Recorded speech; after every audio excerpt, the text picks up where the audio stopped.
Hey everyone, and welcome to Almost Cancelled. This is our weekly TV news. I am Peter, that is Connor, and as the title suggests, we talk about all the news on TV this week. Well, I say all. I shouldn't say all. Someone will sue us for false advertising. Not all the news, curated news. All the interesting news. Yes.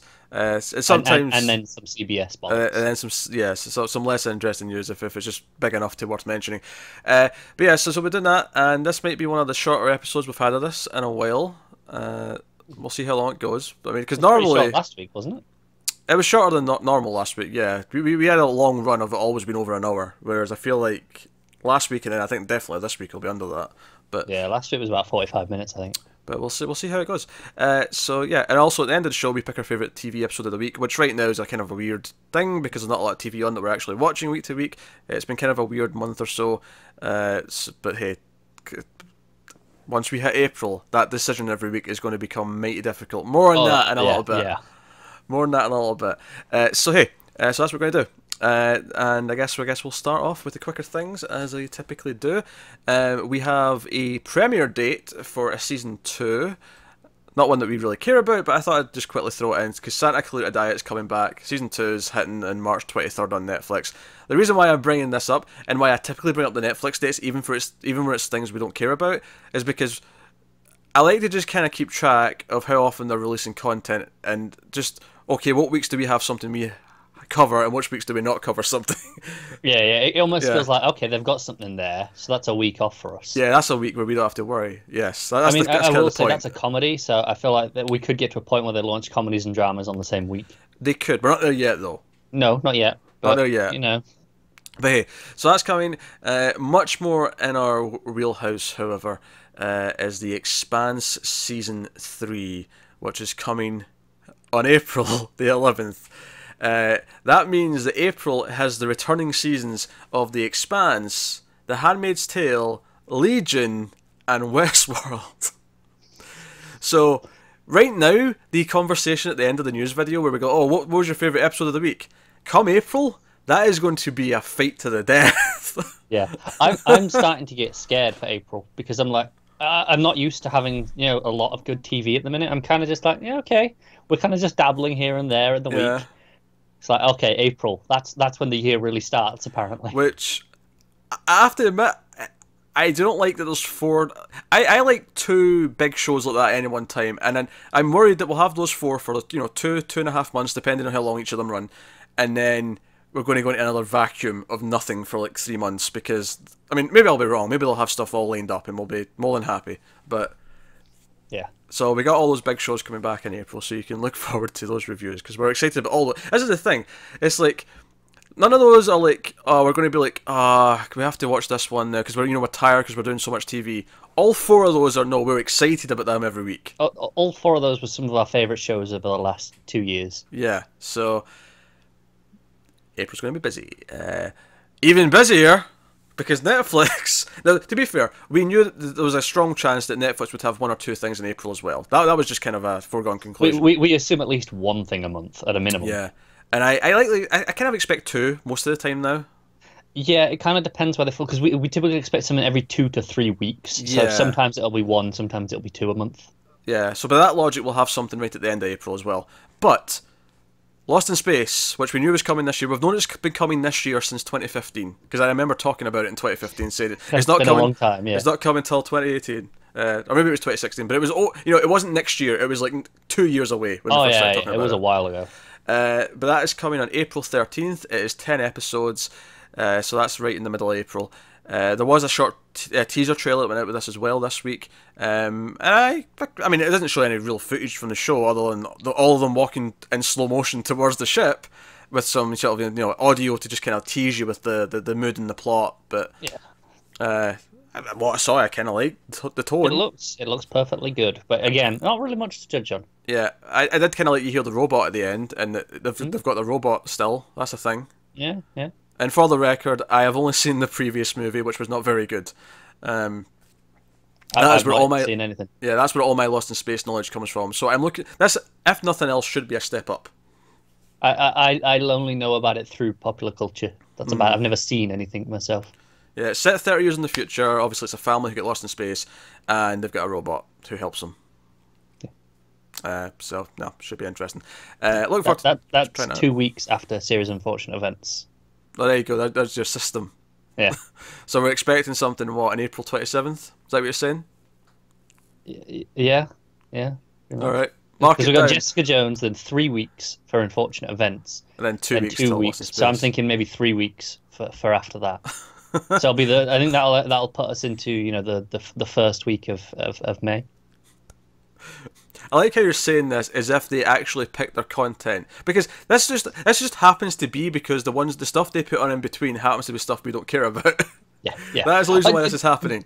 Which, no, to be fair, I think that is somewhat realistic, because I think a lot of the things that we're interested in, not all, but a lot of them, kind of appeal to a similar audience. Oh, sure. So, No, I get what you're saying. Like they're clearly spreading out the content so the different demographics are hit in different weeks. However, we are quite eclectic in taste. There's some things obviously we don't like at all, but there are. I mean, it's not like Handmaid's Tale and Westworld are similar shows. no. All they're both very goddamn good. Yeah. I feel like there's a big audience overlap between them still. Yes, people with good taste like both. Exactly. But Netflix knows this. Well, they're much better at TV shows than they are movies. So. Oh yeah. Oh. Damn it. God damn it. Anyway, so that's coming in April. Reminder. So April is going to be busy as shit for us with TV, so you can look forward to a lot of TV reviews coming in. Next up, quick thing relatively speaking, but we actually got an image from Krypton this week. Of course, the sci-fi Superman prequel show set on Krypton with Kal-El's grandfather, Kal-El being Superman. If you didn't know that, I just realised that maybe there'll be some not comic nerds watching or listening to this that might not actually know who Kal-El is. But anyway, so we got an image of Brainiac from this show, and to be honest, he looks kind of good. Pretty fantastic. Like it's dead on. He looks like Brainiac. I can't fault it. You really can't. Did you see the picture of the skull ship as well? Yeah, I did. Yeah. Also looks pretty good. I'm still worried about the writing. Oh yeah, that is completely. Yeah, I'm worried about the story. I'm worried about the writing. I'm worried about the idea of like, okay, so what justified this weird idea? Don't get me wrong. The whole Adam Strange time travel part of it is the interesting part. But yeah. I mean, and this is from Goya, right? Yeah. So reasons to be skeptical. A lot of reasons to be skeptical. But the Brainiac looks pretty good. The makeup looks good. So yeah. You really, I have nothing to criticize about that image. But hey, there you go. So maybe if the show's terrible, we can just steal that Brainiac and put him on Titans or something. Have him attack the Titans. Yeah. Let's do it. So let's move on. We have a bit of casting here. I'm mentioning this mainly because I really liked the first season. I don't know how relevant this is to everyone else, but I really enjoyed Trial and Error season 1, the John Lithgow comedy, yes, very Parks and Rec, which you should get around to because it was a really great first season, really funny. Yeah, it's on the list with about a million other things. I know, but just if you like Parks and Rec, I feel like Trial and Error is kind of the perfect kind of, that's something that has a similar kind of tone and comedy that you might enjoy. But we always knew that John Lithgow's plot, where he was the one accused of murder, was season 1's plot, right? So there'd be someone else, presumably also someone who's a name, who might come in and be the season 2 kind of defendant, right? So we have who that is now. Kristen Chenoweth is going to be the accused for season 2. Chenoweth will play a suspected killer, Lavina Peck Foster. That's such a Chenoweth name. Yeah. Sounds equally snobby. I do like her though. Who is described as the First Lady of East Peck, who is a larger-than-life grand dame, at least in her own mind. She is an eccentric heiress known for her flamboyant outfits, large hats, and hairless cat Fluffy. This is all just her, right? Nothing about this is making me think of a character. It's just Chenoweth. But she's not less the confines of Peck Gardens and ages. Lavina calls on Josh Siegel and Associates, that's the characters in the first season, the team that got off owl murderer Larry Henderson, played by John Lithgow, to defend her after she was found with her husband Edgar stuffed into a suitcase in the back of her car. Interesting. So I'm looking forward to season 2. I think that's a pretty wacky choice. I can see them playing similar beats to John Lithgow's kind of zaniness, but in a very different way, like in Chenoweth's kind of way. Yeah, definitely. You know, where Lithgow was kind of doing his character from Third Rock from the Sun half the time. This is Yeah, a little bit out of it, a bit forgetful. Yeah, so no, but I enjoyed that first season, so I thought that was worth mentioning that we've got the new star for season 2. No, Interesting. It's solid. Obviously, we mentioned some casting for Sabrina last week. The new Netflix show, Chilling Adventures of Sabrina's, which is based on. We had the other, and last week we had Hilda. This week we have Zelda. We have Miranda Otto has been cast as Zelda. Proud and devout, Zelda believes there is no greater honour than serving the Dark Lord as a member of the Church of Night. She is the family's disciplinarian, fiercely protective of Sabrina, and very much the Cain to Aunt Hilda's Abel. So, okay. There was a couple of other casting tidbits as well, but that was the sort of main one because it was Zelda Aunt. As with last week, there was like 50 stories about people being cast in pilots that I just kind of like. Yeah, we don't know who they are. We don't know what the character is. Not worth it. It would triple the length of the show, and I feel like we'd have nothing to say about them. So I'm making that clear. Unless it's someone that you recognise. Yeah, of course. Same with directors. There's a lot of directors for pilots that I also kind of just went, yeah, it's a TV director doing a TV episode. I'm not. Yeah. It's not news. So on to new things in development, and we have an animated series, a Marvel animated series in development. Moon Girl and Devil Dinosaur is in the works. For Disney's channels worldwide. So, Marvel's Moon Girl and Devil Dinosaur follows the adventures of 9-year-old super genius Linnella Lafayette. Linnella? I think I said that right. An African-American girl who teams up with a crimson-coloured dinosaur and uses her smarts to save the day. I mean, I've never read any Moon Girl and Devil Dinosaur. I can't deny that it doesn't appeal to me a little bit, though.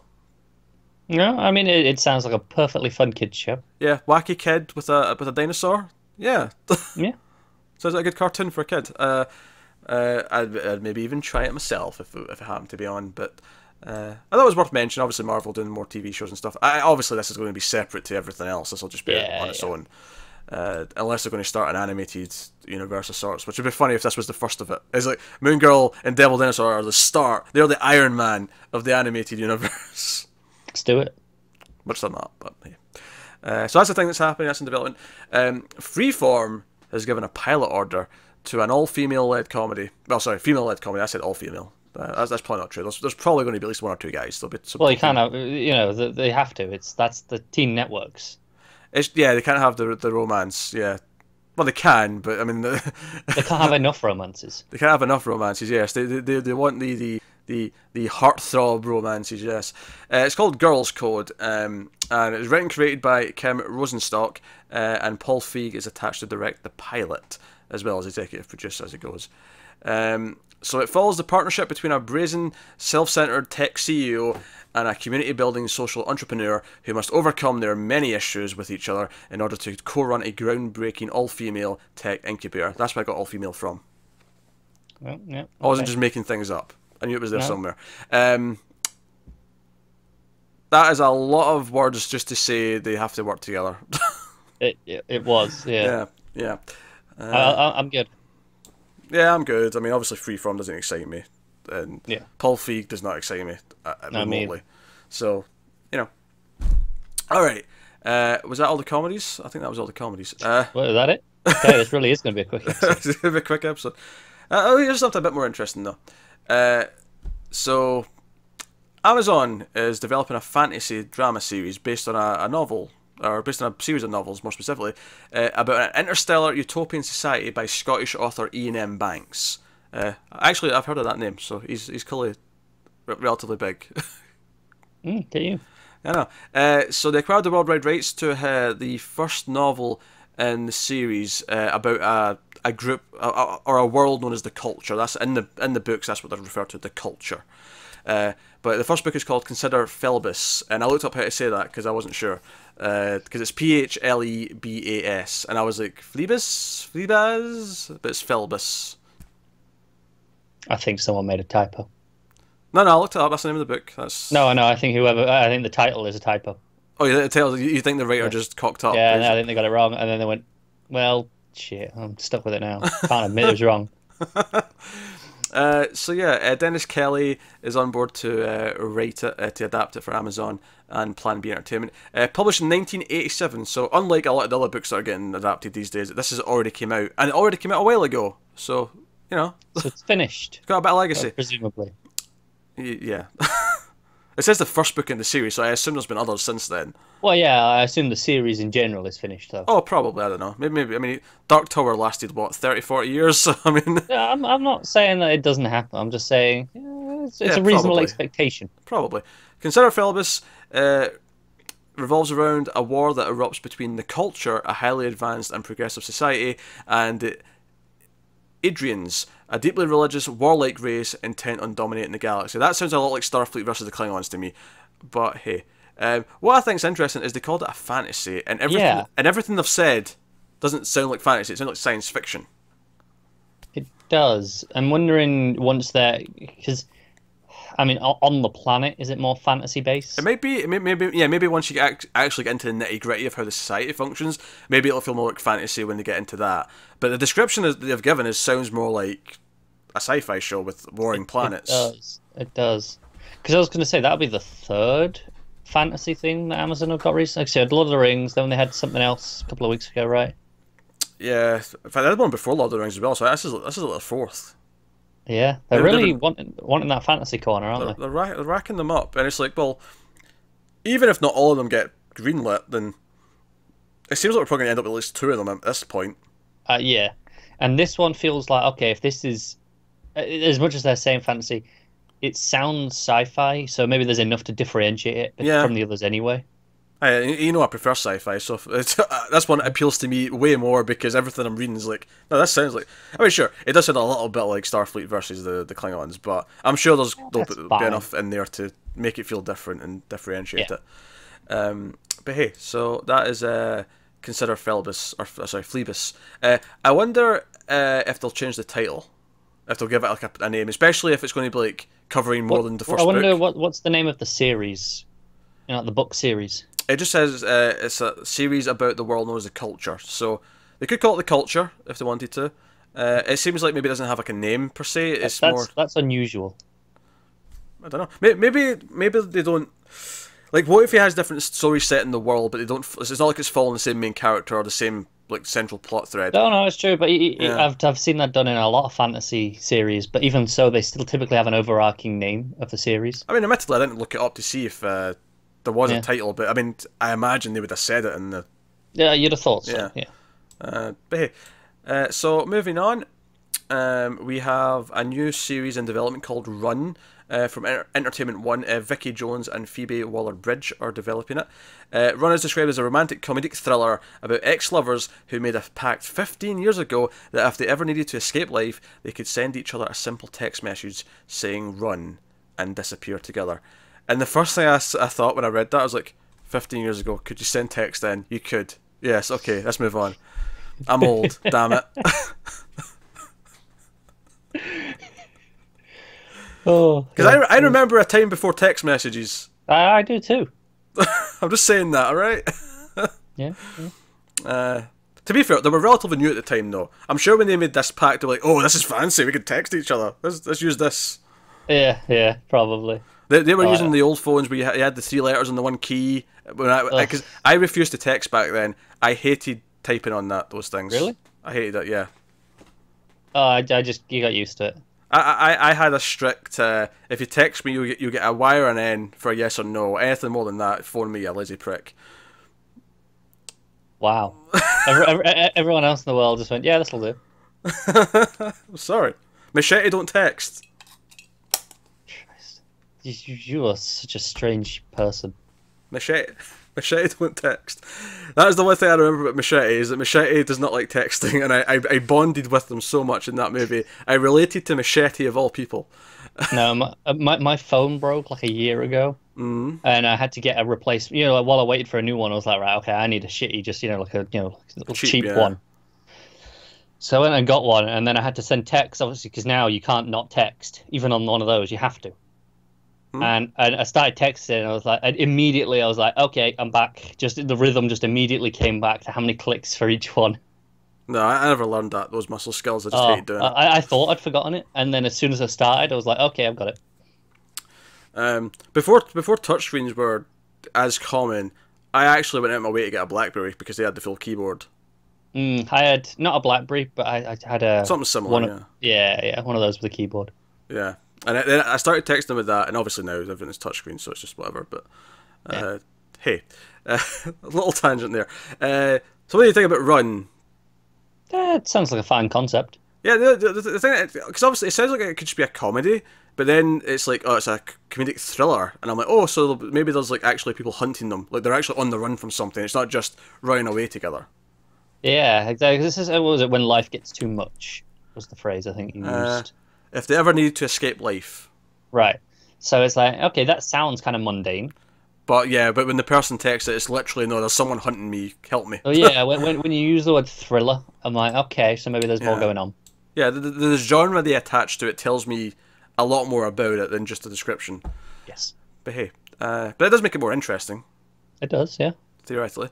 Alright, next up, Mel Gibson.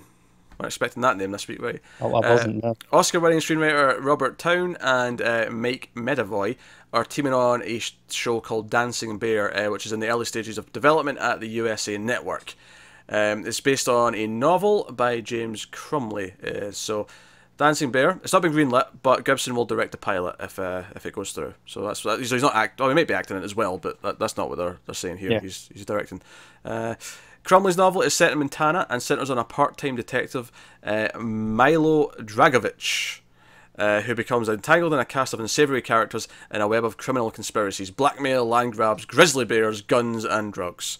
And then there was a little extra bit after that I didn't note down, but it was basically it's set in the 70s and there's a lot of cocaine. So it sounds like a crime show, like a crime family. Or it does. Yeah. Maybe it'll have style though. It might. The cover of the book is like a bearskin rug, and then the title's on top of the bearskin rug. So I feel like for whatever reason, I guess bears are going to play a prominent role. Well, you mentioned grizzly bears there. I did, yes. So, yeah. I almost thought that was just a joke, but then as I looked at the cover, I'm like, oh, I guess bears are like a thing in this. Yeah.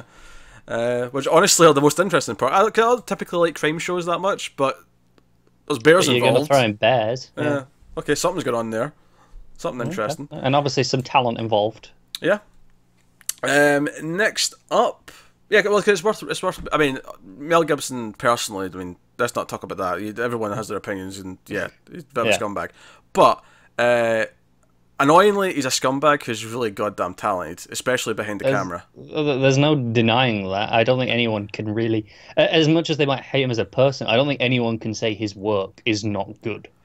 The sad thing is, I remember seeing Expendables 3. You know, not high art by any means, but I remember seeing him in that as the villain and thinking, I actually miss him being in movies, because, you know, he hadn't acted in a while because of everything that had went on, and I was like, you know what, he still has charisma. Like, you know, say what you want about him, but he's got charisma on the screen. Yeah, and obviously behind him, like Hacksaw Ridge is probably my favourite war movie. I didn't see it, but I think it's fantastic, and I don't really like war movies that much, as you'll know, but I love that movie. Yeah, Apocalypto was really good. I don't know if you saw that. I haven't. No, it was very, very good, very, very pretty. That was an early Blu-ray to like really show off like all the colours popping. It was one of those. It's, you know, set in like the Mayan times, like pyramids, and they've all got colourful headdresses and stuff. It's pretty as shit. But hey, so moving on. Showtime has put in development a show called Chemistry, and it is a drama. It is based on a BBC miniseries called The Politician's Husband, which is by Paula Milne. If I'm saying that right.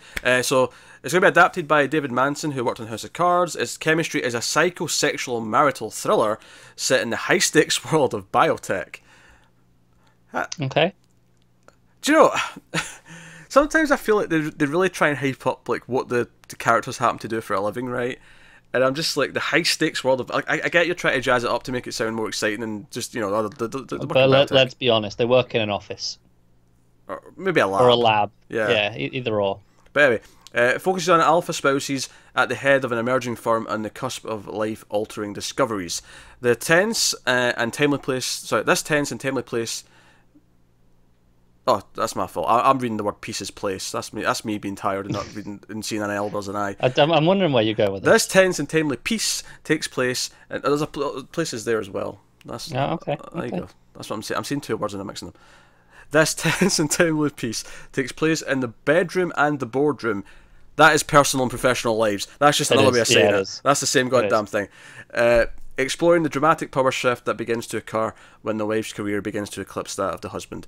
And by the way, just in case you're new to the news show, we always joke that they always try and fit in the phrase personal and professional lives in the end of a description and a plot summary for like a new show that's in development. Especially on the networks. Get them on networks, but yeah. And if we're doing this on an evening, I likely have a drink, and I will drink every time I hear that. Because often it'll be like the main character will have to juggle their personal and professional life. That is the very common thing to say. Yeah. But every so often you get one like that. So bedroom and the boardroom, that's just them saying the same thing. It's such a cliche, though, isn't it? Yeah. As for the show, I mean, it doesn't excite me in concept, but there's no reason why it couldn't be great. No, it sounds fine, but a lot like on a concept, fine can go either way. That can be the best show ever, or it could be shit. It's potentially very dry. Obviously, having David Manson from House of Cards maybe implies that it's going to maybe have a similar tone to House of Cards with a competing couple. You know, I can see that having a similar kind of thing. I mean, this isn't attached to anywhere yet, was it? Showtime. Showtime. Okay. So yeah, it'll be like it's a premium cable show. So yeah. I can see it kind of filling that void, especially with House of Cards obviously ending. Yeah. Which says to me it'll maybe be quality, but not necessarily something that I'll be that excited to actually keep watching. Yeah. But hey, this one won't have Kevin Spacey in it, so that's a positive point. The one up on it. Yeah. And then the final news story this week. I know, it's weird. We're already wrapping up. Not even getting to... I mean, we might just scrape over 30 minutes. That's how short we are this week. But hey, so the creator of Startup, which was the Crackle show, Ben Katai, is developing a series based on a novel called Flashback, which was written by Dan Simmons, whose other novel, The Terror, is actually just about to hit on AMC as a TV show. Just a couple of weeks, right? Yeah, a few weeks, yeah. So, obviously, he's making money. He's happy. His books are turning into TV shows. Flashback takes place in a day after tomorrow Los Angeles, with a society unmoored by the hyper-addictive drug called Flashback. That's unprofessional. I apologise. A former police detective is offered as much of the drug as he wants if he uses it to solve a long-forgotten murder, one that could reveal the truth of where this drug really came from and why. Okay.